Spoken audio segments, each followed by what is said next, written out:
Hi, everyone. Welcome to Youth Connections Cafe. A shout out to Youth for Change for allowing us to be here on this platform where we connect, we create, we engage, and we inspire our youth. My name is Lynne McIntee. It's a pleasure to be your host today.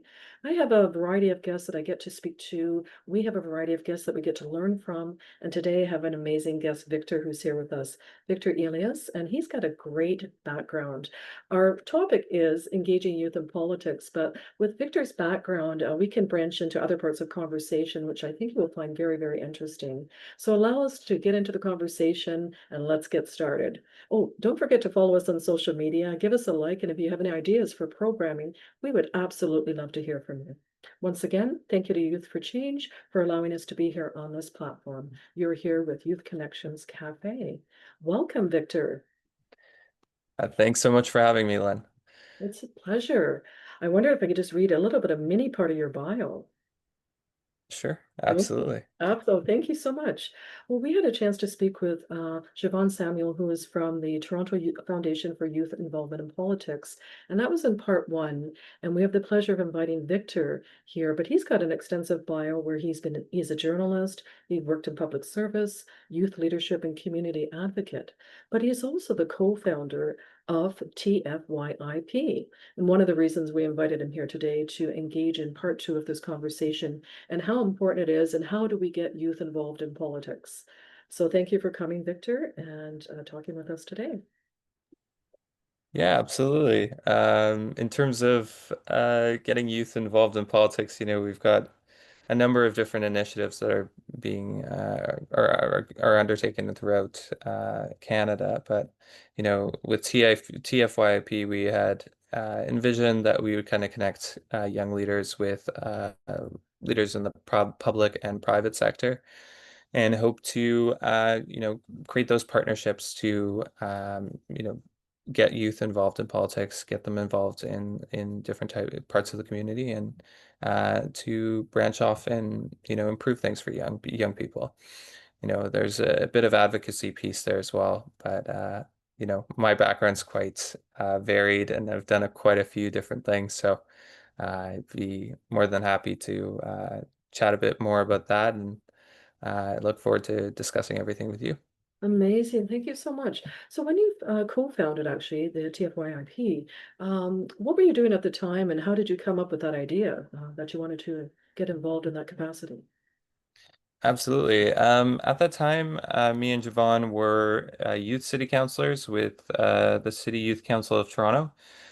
We were from different wards, but Javon had reached out to me on social media and had talked a lot about this idea. He had to start a nonprofit or foundation to get young people involved in politics and to create those kind of partnerships with leaders in different spheres of industry or government and different kind of sectors. Um, at the time, it was when we started the foundation, we were in the throes of the pandemic. So we were spending a lot of time at home. So there was a lot of kind of Zoom meetings that me and Javon had attended and chatted about. We had discussed with a number of different leaders, some of the initiatives they have going and how they think how we can get young people involved in politics. It was a pretty incredible few months. In the throes, in about the latter part of the year, I had gone to Greece to live there for a few months. So we were doing a lot of these Zoom meetings, and I was in school at the same time, virtually. So I was working and I was studying at the same time and doing TFYP, Oh, which was wild. a lot at the same time. Yeah. Um, but it was a lot of fun. We got to chat with a lot of really interesting people. Um, like a few come to mind. Rick Leary at this TTC for one. We had talked with the finance minister in Ontario, officials from the premier's office and the prime minister's office. We had talked to Phil Vester at Metrolinx, a lot of different organizations that had a lot of unique ideas about how both to get youth involved in politics, but also to engage them in employment and ensure that, we're also addressing some of the challenges that come with, a lack of engagement in politics. If people don't have employment or don't feel that there is hope for a better tomorrow, can't really expect them to be very, very interested in politics. Um, and a lot of these organizations have very interesting kind of models and programs that are available to youth to help them get involved in employment. And we had kind of had those discussions and created those kind of partnerships. And I'm really excited to see what Javon has kind of implemented since I've stepped away from that role at TFYIP and branched off and done my own thing here. I had ended up here in British Columbia in 2023. I had moved over here for a job in journalism after I graduated um, from Ryerson or Toronto Metropolitan University with a bachelor's degree in journalism. And I got a job here in beautiful Terrace, British Columbia as a journalist. And I worked, writing stories about a variety of different things. There were stories about newcomers who were trying to get a cricket pitch built, which they did. The South Asian community was very adamant on that, and it was really incredible to see the impact of journalism on the lives of both newcomers, youth, and also just young people in general. Um, the most fascinating thing was some of the stories involving Indigenous people and their voices as well. Traditionally in this area, it's this region has about 50% Indigenous population. It's a very, very remote area of the country. It is 16 or about an 18-hour drive from Vancouver. Yeah. That's quite a hike. Definitely is. I remember driving up and it was just stunning and just it's pretty crazy if you really think about how large this country is and how large even British Columbia is. It's this area that I later became a constituency assistant for a local MP, and the riding, Skeena-Bulkley Valley, is, the size of France or Germany. So these are huge, these are huge areas, and part of that, involves having multiple different offices to reach different communities. So, we used to have an office in Prince Rupert, Terrace, and Smithers. Those are kind of the three big communities in the area, and it was pretty interesting just being able to see what people really cared about here compared to what they cared about or what they were concerned about in Toronto. There's definitely a change in interests and concerns about the future, and industry is quite large here in terms of focus and sector. It's obviously quite different, but yeah, no, I feel like I'm rambling a bit, but I'm Oh, just it's great. No, thank you. And this is why we're here and that to expose our youth to this conversation and to learn and grow along the way. So we're literally doing that with you. So thank you, Victor. And just let the conversation flow wherever you feel comfortable. And we're grateful for you to share. Um, absolutely. Thank you. And yeah, like there's a lot we could talk about here. And you mentioned the difference sort of between Ontario and the matters of the heart that are important between Ontario and BC. Could you touch on a couple of those things for any of our youth? Maybe trying to figure that out. Yeah, absolutely. Well, in British Columbia, it's very much a similar story as in Ontario. There's an urban rural divide. Terrace is considered kind of a rural and remote community. It's not yet on the northern allowance through the CRA, so for communities that are rural and remote. Um, but it's one of these places that is it can be expensive, just because it takes, it's such a large distance away from most big cities and hubs. Calgary and Edmonton are quite far. I actually took a road trip up to the Yukon. It was 12 hours away, so that really shows you how large and massive, Canada is in terms of land size. And there are large stretches, at least in this area, where there's just no cell service. This is the area that is the highway of tears.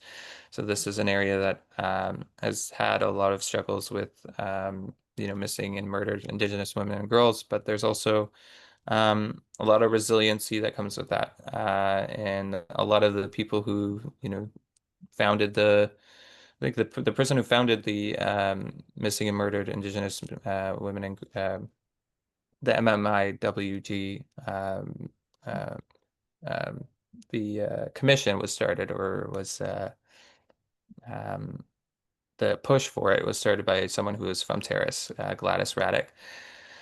She is from Terrace and she's just a real inspiration and just a real fighter. I got to interview her a couple times and I got to know what this community was really about. In terms of the differences between the two provinces, British Columbia is primarily kind of there's a lot of industry here. There's a lot of forestry. Forestry still is significant, although that's definitely a challenge right now with trade disputes between the US and Canada. Similar story with auto.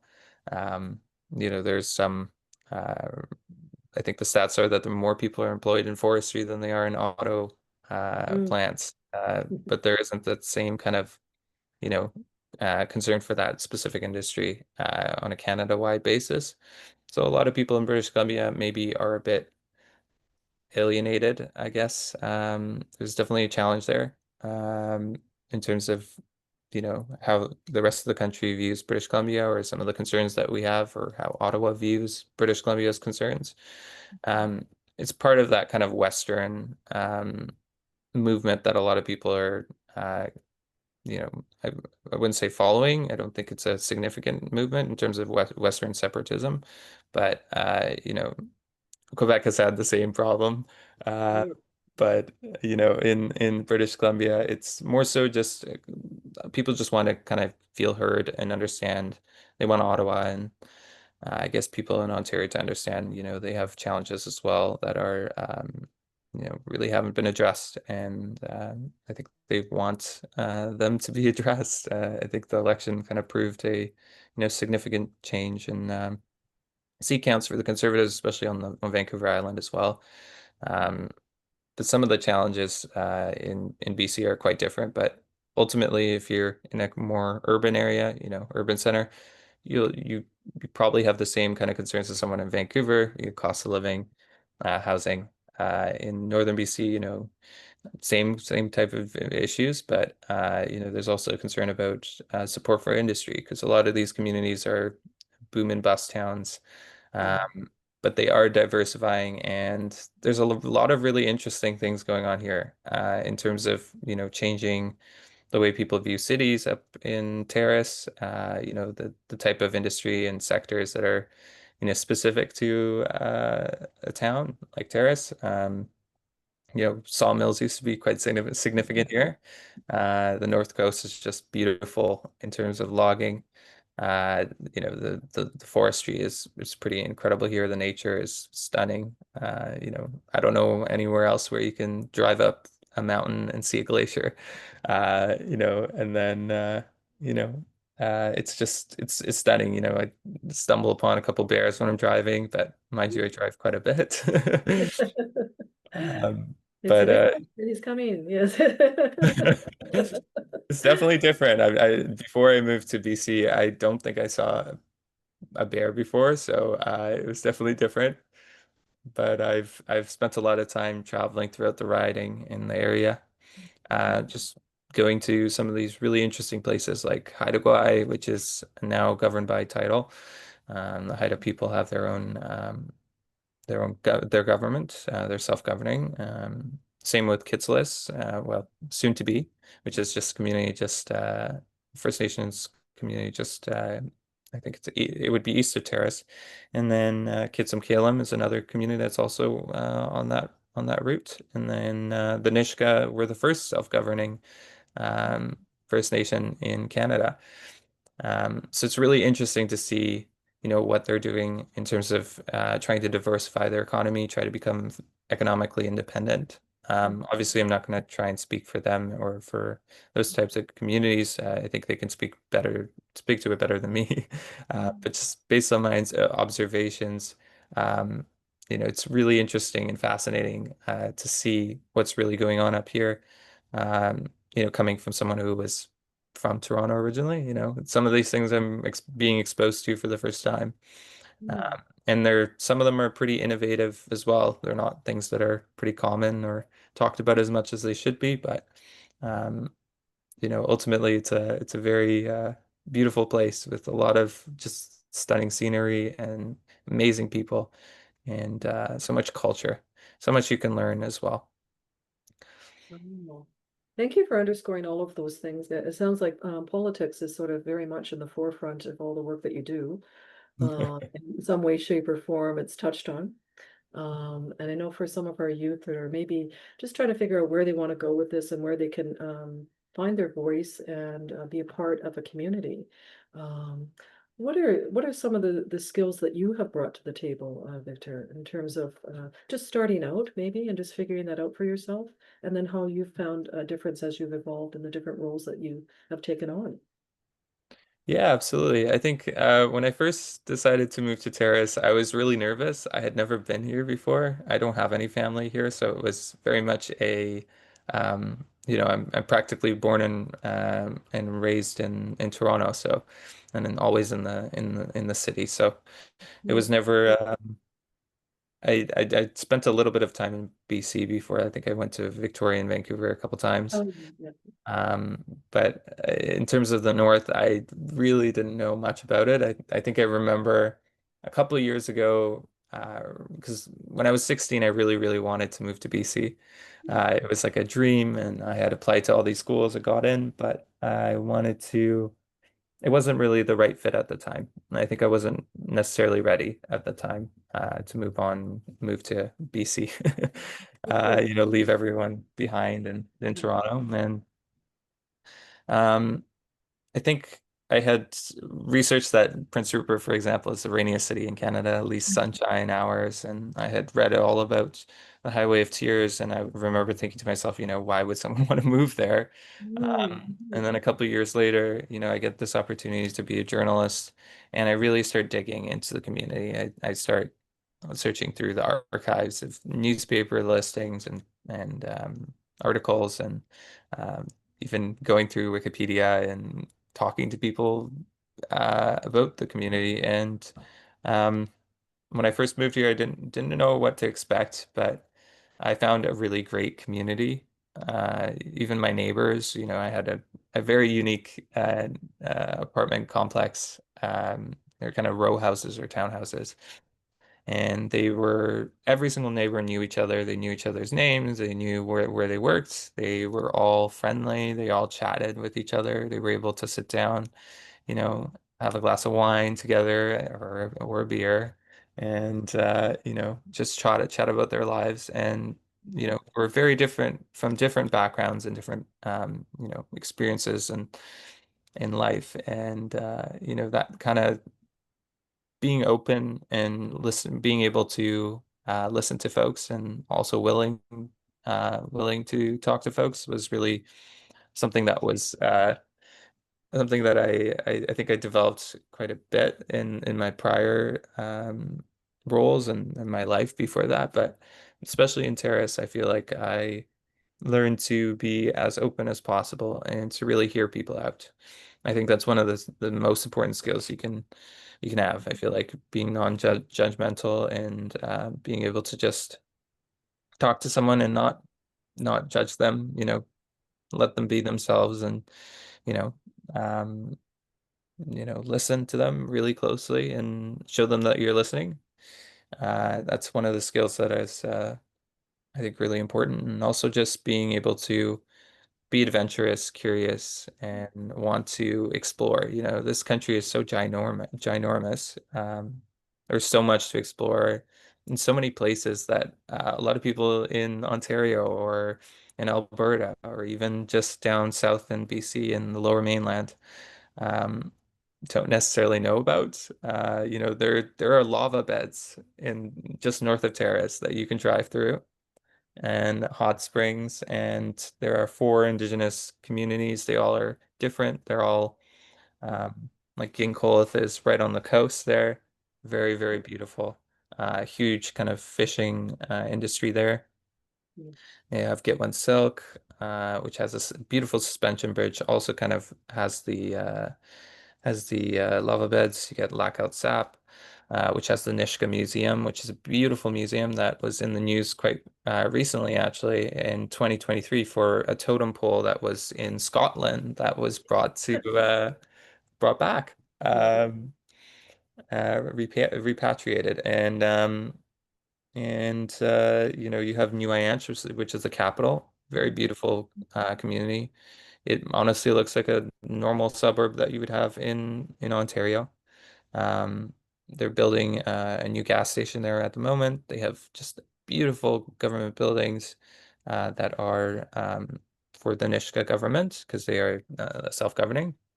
mm, Um, and just, you know, just the stunning beauty of that area, you know, and the creative things people are doing are just was really shocking to me and just really interesting to me. This is probably the first time I had ever been on a reserve prior to being in Toronto. So, um, you know, well, it's now not a reserve, but it is a First Nations community primarily, and you know, Terrace is quite strong in that First Nations influence as well in culture.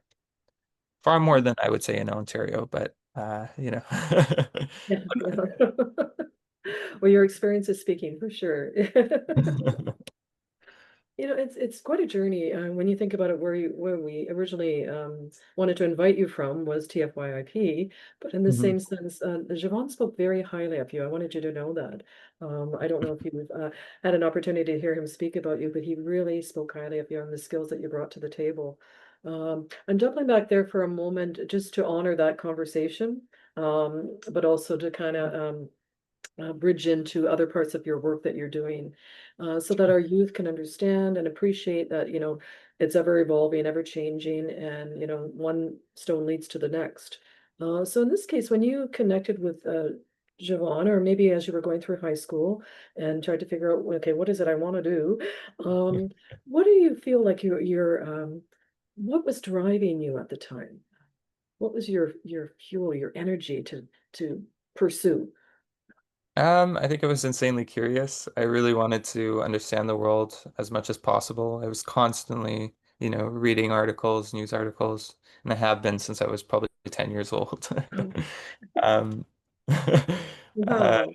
and I was very avid consumer of international media and just you know, just really wanted to understand the world and get to know what was going on around the world and kind of the intricacies of global politics and international relations. And um, I think the biggest driver for me was probably I'm not even gonna lie, just probably economic as well, just to pull myself up from a situation that I didn't feel I wanted to kind of stay in, and I fought very hard to, you know, try to get where I am. And but there was also an aspect of trying to change things and improve things for the better. I think that's you know, ultimately the thing I wanted to do. Even with journalism, you know, exposing wrongdoing, trying to advocate, well, not necessarily advocate, but expose you know, issues that are going on with society, or even just storytelling on a broad basis. I love kind of reporting on stories that are a wide variety of on a wide variety of topics. I love my hard news as much as I do, you know, a long-form piece about a couple who's challenging a policy with a health authority about trying to get fathers allowed into the room while a mother to be is expecting is having an ultrasound. Um, you know, that was one of my stories that I did for the Standard, and you know, those are the type of stories that really kind of stay with me. And the people that you meet is, you know, it's pretty amazing. You know, you get to meet some really incredible people who are doing really cool things. And, you know, this one person who is Jordy, he is at Valhalla. which is a music festival that was launched in Terrace a few years ago and has grown dramatically to approximately 1,000 people. But it's really a quality production that it brings in, you know, 1,000 tourists, 1,000 people from all over the province, all over the country, all over the world. It's just really he had brought this huge art installation down south to Burning Man, and it was this massive metal structure that was, I think it was like 15 feet tall or something crazy like. Oh, Um, but yeah, so he brought it down to Burning Man, and those are some of the kind of cool things that people are doing that are, unique and different, and kind of what makes British Columbia pretty awesome in my eye, and just the community as well. I'm sorry, I might not be answering your question. I'm just Oh no, it's totally in your skill level. You can tell that you're obviously diversifying in your skills, and what I'm hearing and all of the work that you're doing and describing is cross-cultural communication is so very key, and how yeah, important it is, and that's at the core, I think, of all that we do. And I'm feeling that that's the same for you. That's what makes you tick, I believe, perhaps. yeah, absolutely. And so, yeah, that you're on the pulse of life, and that's what we're here talking about today. So, thank you for free flowing in the conversation, and for anybody listening and tuning in. This truly is what it's all about. It's getting comfortable in the space to engage and explore. So, Victor is walking us through that as well. Whether you're in Ontario, across the country, in BC, or another part of the world, in Greece or wherever. It's so very important as a youth, as you're figuring it out. Sometimes we stumble along the way, and we emphasize that all of us have toolkits that we carry, and we sharpen them at different times in our lives. Which one are you going to pull out at that time that you need? But it's the confidence to be able to do that. So going through those things is very, very important to figure it all out. And so whether you're in politics and you pursue civic engagement in that capacity, or you decide to be a journalist, all of those skills are very, very key and important. Being comfortable and letting go in a conversation with someone. Um, Yeah, absolutely. yeah, very cool. Yeah, go ahead. Mm. Yeah, no, I was just going to say that's exactly one of the skills that is super necessary for journalists is to, being able to be totally comfortable with someone, actively listen. In terms of politics, representing your MP pretty well or whoever you're working for is very important as well. And just, as you said, cross-cultural communication, being able to be trauma informed as well is particularly important for stories um, for journalists as well, but also people who work on the front line of political staff who, help people navigate the federal bureaucracy, for example, or provincial bureaucracy, or any other, um, level of government. Um, so that's something that I would like to add as well. Well, then why should youth get involved in politics? Why should youth get engaged and be active? Well, I think we should describe what engagement means. I think, you could say, getting involved in politics can look like volunteering on a political campaign or, working for a political party or working for a political leader or working for a politician or even working on in the constituency side, which is what I kind of did. Um, and it's really it's really a cool experience. It's very uh, eye-opening. You get to see you get to deal with a lot of different people, meet a lot of different people, and you also gain kind of skills that are wide variety, you get to analyze policy, you get to, look at laws, you get to help people navigate bureaucracy, kind of advocate for them for changes, let's say an immigration file. Um, you get to point out mistakes if that's something that you enjoy doing. It's a Um, fine line. But in a broad sense, getting involved in politics is so, so important. Young voices and youth should have their voices represented on both the national, provincial, municipal, local, any type of scale, even on a First Nations level as well. Um, just having your voices heard, advocating for the things that you see are, things that might need to be improved or might needs to change is, super essential. Because a lot of the time, a lot of the issues that youth face are not quite visible.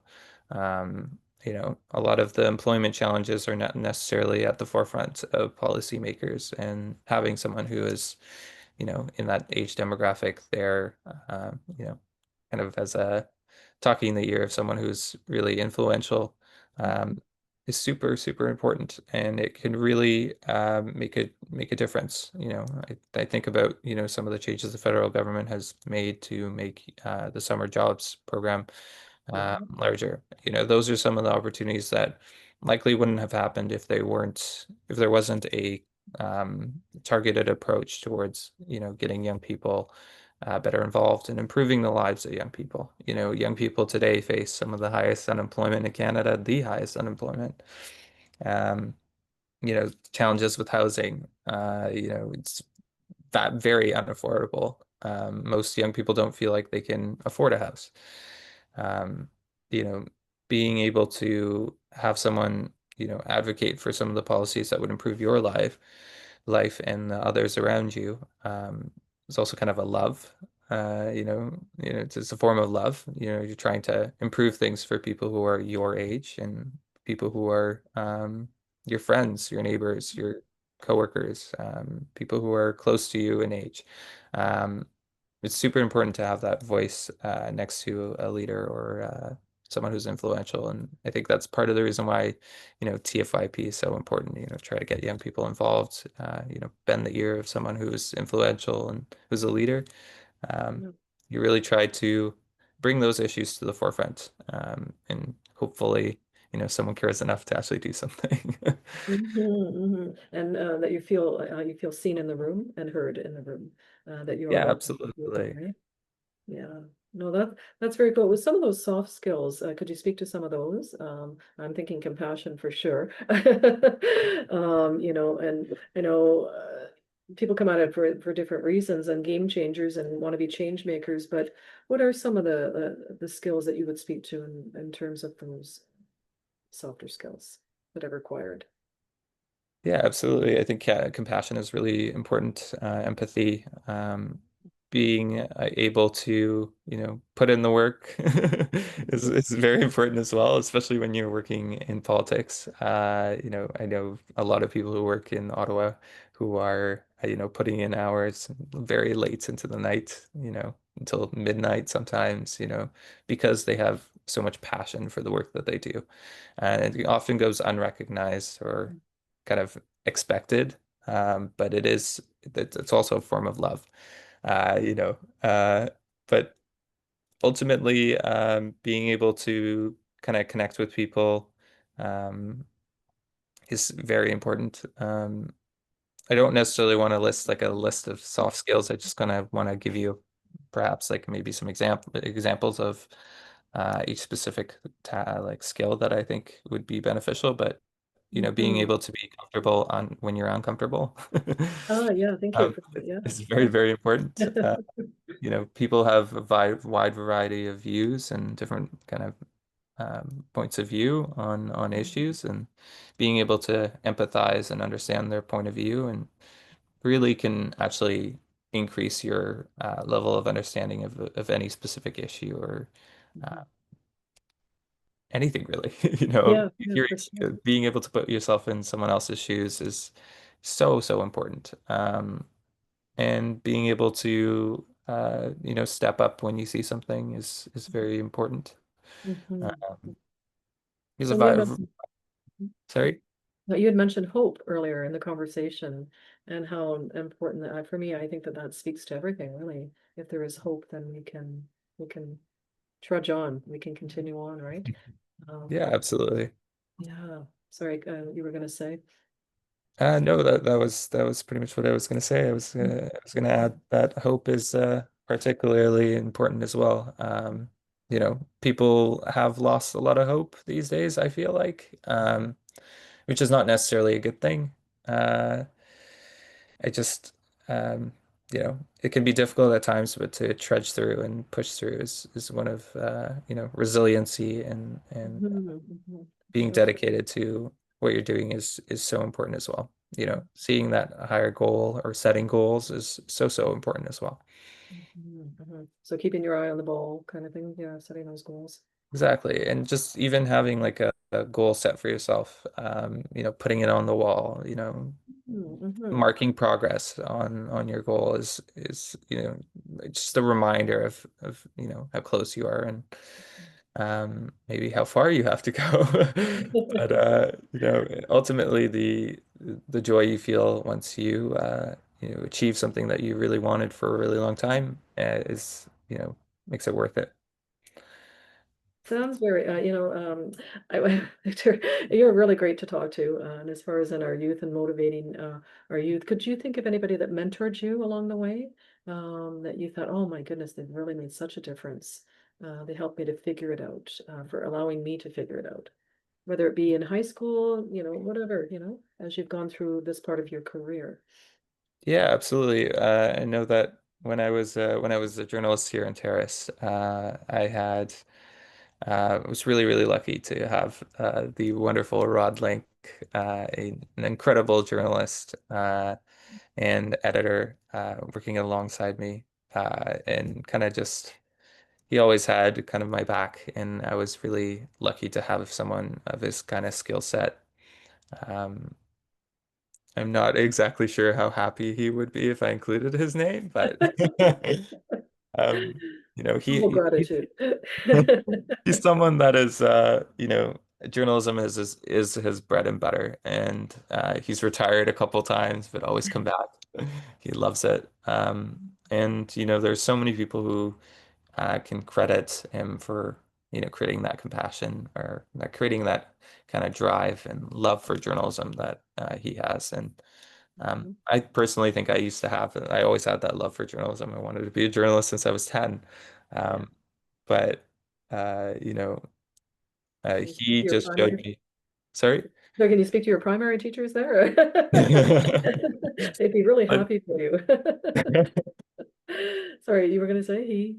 Yeah. yeah, no, he's just someone who instilled a lot of love for journalism and the art of storytelling to me, and um, made me comfortable when I was pretty uncomfortable. I was 22 and I was moving across Canada by myself, knowing no one, not having been here, and doing all of this stuff for the first time. I had got my driver's license because when I lived in Toronto. I live midtown, so it was like around Yonge and Eglinton, so right next to the subway. So I would take the subway. And although I had my license, I had driven maybe like twice or three times or something like that. So I actually had to do the driver's test a week prior to moving here. So I was terrified driving from Vancouver for 18 hours to Terrace. That's a story in itself, eh? Oh my goodness. Yeah, so that Wow. was one of my first times actually driving by myself. So Yes. it was pretty nerve-wracking, but it felt good being able to get there safely. But yeah, so no, he was just a huge support in terms of trying to make me feel very comfortable in a new community and getting to know the people of the community and the organizations that are working hard to make it better, and the people as well. It's a love as well to volunteer for an organization to try and improve things for the better or do something that makes other people happy. Um, it's a very special thing, and even myself, I right now I have a board meeting for the art gallery in Terrace later this evening.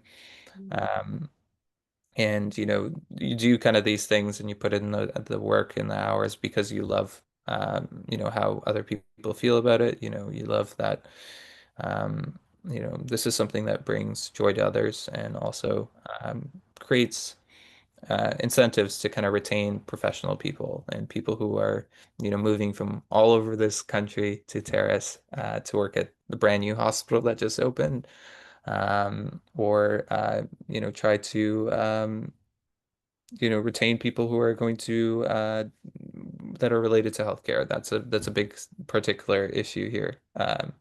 But yeah, no, it's a joy and an art. But Mhm, I hope I definitely. answered your question there.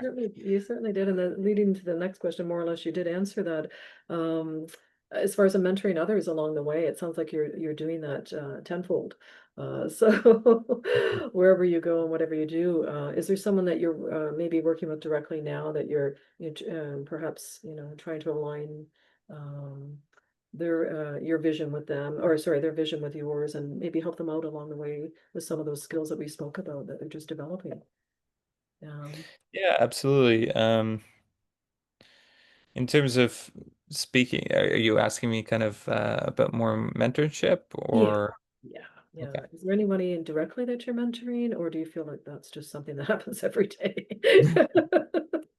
Well, I don't necessarily think I mentor anyone, but I think I learn from other people constantly.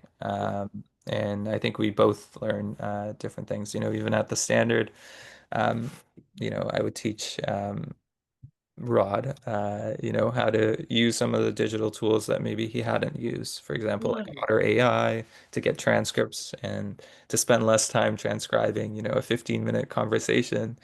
Um, so then you can accurately quote someone and not spend excessive amounts of time doing it. But um, we learned quite a bit from each other, and um, I'm learning constantly every single day when it comes to, my career and my life. So it's a really special place for me to be out here and to be able to learn from, people of different cultures and different identities, especially from Indigenous backgrounds. That's a very special thing, and I've been really lucky to get invited to some of these events like Hobie and the celebration of the Ulukin Run, which is a fish. It's a very beautiful, beautiful celebration where you're really the First Nations communities and the Nisga'a really are trying to reclaim their culture and bring back some of that lost culture, the lost language that had happened in the past, obviously through residential schools and colonialism, broadly speaking.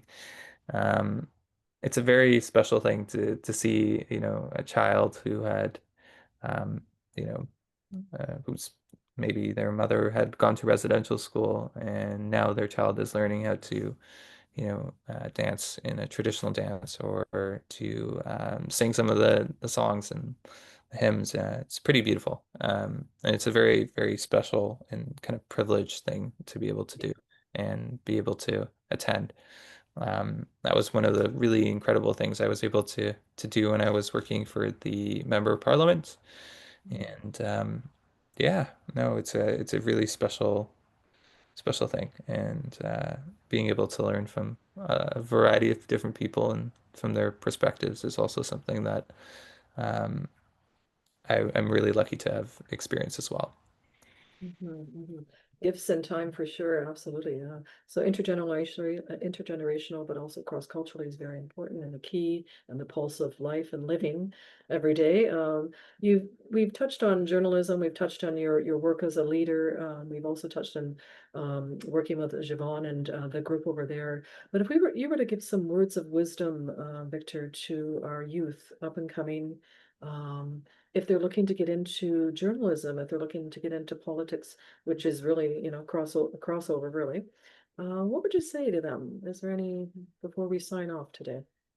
I think the biggest words of wisdom that I have are just to keep keep trying, keep pushing through. It takes a lot of effort to get into um, um, journalism or to break through or to even get into politics. It's a very difficult field, especially in Toronto or a big city where there's a lot more competition.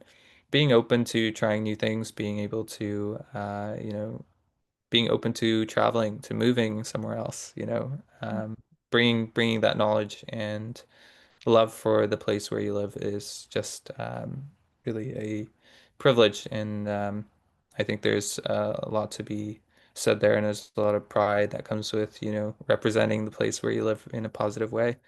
Um, and also trying to make it a better place. In terms of a young person who's trying to get into politics, I would recommend you go to J school. Uh, it depends on which one you want to go to, obviously. I went to TMU. Um, that was a good experience. I learned quite a bit from a lot of really incredible people and instructors there, and you know, just being able to put in as much work as you can and just always work towards your goal is kind of my words of wisdom. It's a weird thing to be asked, you know. It's usually not something I'm asked, so. Yeah, absolutely. No, and I'm glad that I asked that actually, because I think it's key sort of touch points that stand out to you, and you certainly stand out to us. And I just wanted to reference that for sure, Victor, in terms of your what you bring to the table. If anybody wanted to reach out to you, is there a way for them to follow your work? Um, how could they do that? Well, they're free to always send me a message on social media, ask me a question. I'm happy to answer any questions and happy to Mhm. be support there. I think my Instagram is there linked on the poster, but it's just my first dot last name, so Viktor dot Elias. Mhm. Um, Not sure if you can follow my work, but you know, when I publish my articles, usually I submit them on LinkedIn automatically and have them post there. So that's usually how I do share my work. But yeah, Yeah, that's amazing. It's been delightful speaking with you today. Really a pleasure, and we want to thank you for joining Youth Connections Cafe. We're just getting ready to sign off. And thank you for your words of wisdom and sharing your experiences, life experiences with us. Thank you to Youth for Change for allowing us to be here on this platform once again, a safe space to engage, connect, create, and inspire. We've certainly done that today with Victor. So thank you so much. My name is Lynne McIntee. Don't forget to follow us on social media. We would love to hear from you, and thank you for joining us today. Bye, everyone. bye. Thank you.